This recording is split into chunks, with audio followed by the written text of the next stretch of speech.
Charan! Good morning, good morning, good morning, good morning, good morning Philippines and good morning world. Ayan, today is September 3 at yan panibagong umaga, panibagong buhay, panibagong kalakasan at bagong hamon ng ating buhay. So ayan guys, marami mang pagsubok sa buhay, laban lang, huwag kang susuko. So ayan guys, samahan nyo akong magluto ngayon para sa aming pangumagahan. Ayan, magluluto ako ngayon guys ng pork tapa, scrambled egg at fried rice for our breakfast. So, tara guys, samahan niyo ako.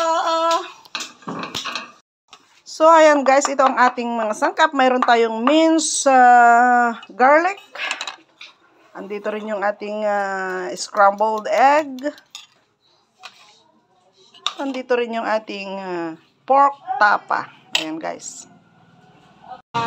Igigisa na natin itong bawang. Gagawin na naman natin itong golden brown para sa ating fried rice mamaya. Ayan.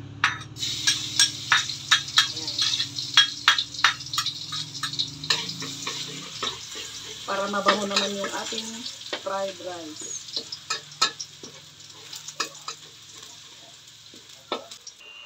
Go. So ayan na guys, na golden brown na siya. So hanguin na natin.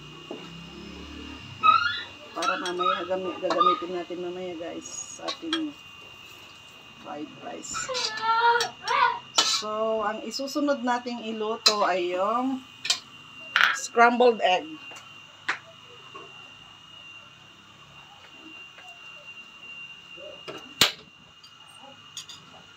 So, itong scrambled egg, nilagyan ko guys ng asin at saka paminta.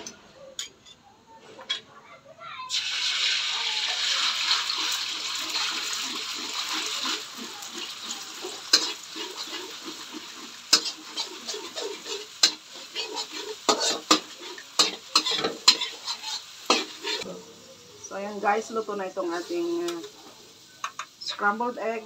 Haluin na naman natin. So, ang susunod dito guys ay yung pork tapa. So, ayan guys, lagay na natin itong pork.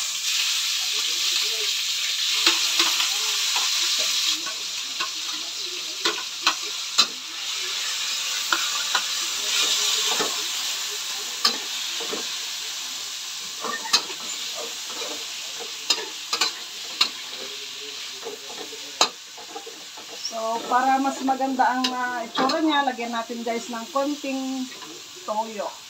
Yung soya sauce guys.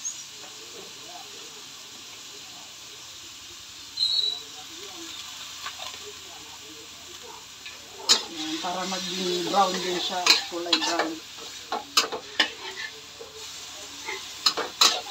So, ayan guys, lulutuin natin ito hanggang sa ma-dry na naman siya guys at hanggang mawala yung tubig na yun guys.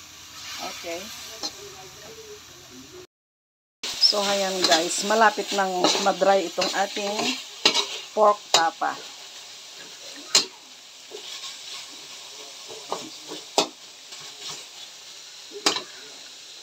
Ayan guys, luto na itong ating beef, pork tapa pala, kala ko beef. Ayan. So, ganyan lang siya.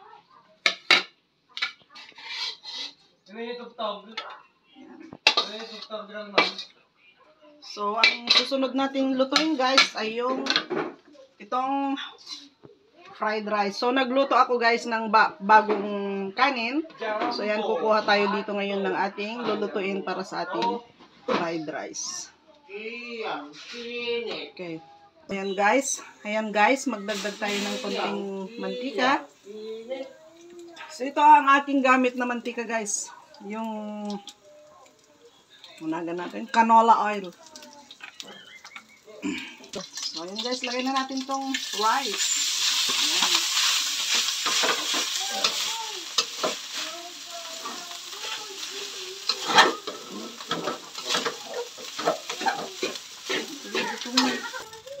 So, ayan guys, itong ating fried rice, lagyan din natin ng konting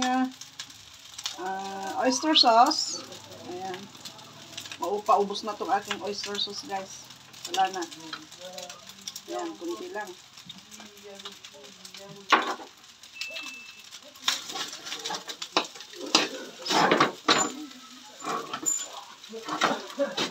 Mix lang natin.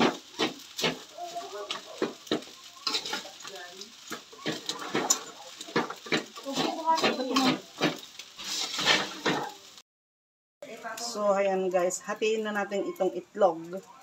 Kasi dalawa silang kakain. So, divide to na lang.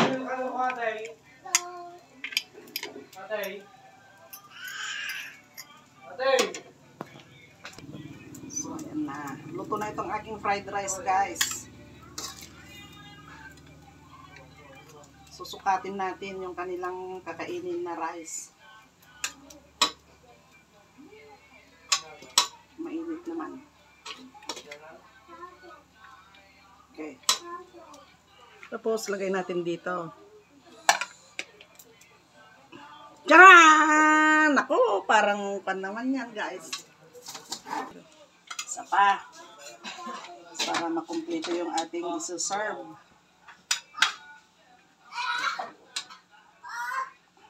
Okay.